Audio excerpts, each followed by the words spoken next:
नमस्कार दोस्तों, मेरे चैनल शिव भक्ति के भी में आपका स्वागत है। अगर आप भगवान को पाना चाहते हैं तो केवल एक ये 9 उपाय कीजिए। अगर आपको मेरी वीडियो अच्छी लगती है तो लाइक करें और मेरे चैनल को सब्सक्राइब करें। धन्यवाद। उसी तरह ईश्वर तक जाने की 9 सीढ़ियां हैं। उन 9 सीढ़ियों में पहली सीढ़ी क्या है? जोर से, जोर से। पहली सीढ़ी क्या है? अभी बताए इतनी देर से। क्या है? सुनना। पहली सीढ़ी क्या है?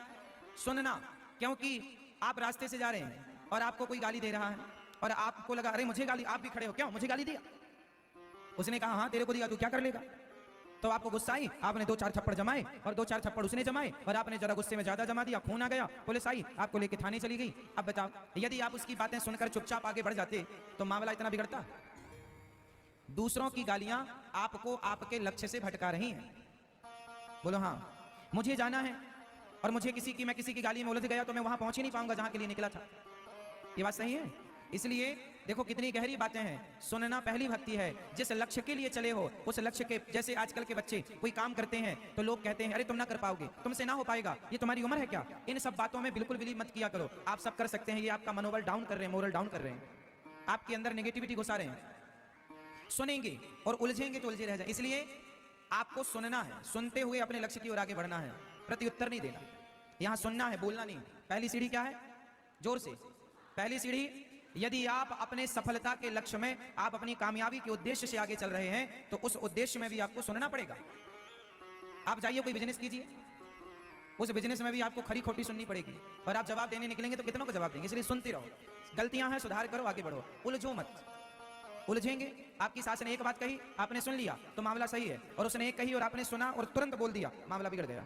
इसलिए पहली सीढ़ी क्या है? जोर से। पहली सीढ़ी सुनना है, ना कि बोलना।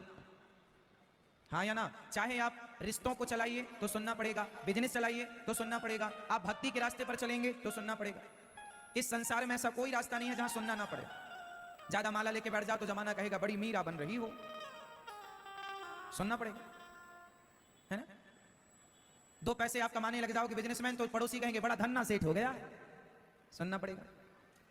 हाँ भैया हो गए हैं, अब क्या करें, तुमसे उलझ जाएं? मेहनत कर रहे हैं तो 2 पैसे कमाएंगे, तुम्हारी तरह थोड़ी खटिया तोड़ रहे हैं। तो आप किसी भी फील्ड में जाओ, किसी भी लाइन में जाओ, आपको क्या करना पड़ेगा? शादी करके गई, गिलास टूट गया, नमक जरा दाल में ज्यादा हो गया, क्या करना पड़ेगा? सुनना पड़ेगा। सास कहे खाए बिना रह जाएगी बुढ़िया, बोले बिना नहीं। यही सीख के आई अपने बाप के घर से। आदमी खाए बिना रह सकता है पर बोले बिना। इसलिए आपको क्या करना, कौन सा फंडा अपनाना है? तो ईश्वर तक पहुंचने की, शांति तक पहुंचने की, सुखमय जीवन बिताने की पहली सीढ़ी है जोर से सुनना। तो सुनना है पहली भक्ति, पर प्रेम से सुनना है दूसरी भक्ति। कि अब यहां आए हैं तो सो जाएं, मोबाइल चलाने लग जाएं, बिस्तर पर लेटे हैं, ठीक है लेटे लेटे सुनो, थोड़ा सुनो तो प्रेम से सुनो, प्रेम पूर्वक सुनो। भगवान में उसी तरह भक्त भगवान की कथा बड़े प्रेम से सुने। ये के साथ एक जिज्ञासा है हमारे भीतर, जानने की, सुनने की, समझने की, वो जिज्ञासा के साथ सुनना है। तो प्रेम के साथ सुना गया प्रसंग दूसरी भक्ति, भगवान का प्रसंग। हमारा कोई साथ नहीं मिला इसलिए हम कथा में नहीं, के साथ की। किसके साथ की जरूरत है? प्रेम के साथ। किसके साथ जाओ भगवान के पास? प्रेम के साथ। हमारा साथी कौन? प्रेम। यदि 20 रुपए की चप्पल खरीदेगी और वहां घूम जाएंगे साथ, तो आप लोगों के साथ प्रेम है कि नहीं? Please press the bell icon and to subscribe my channel. Thank you.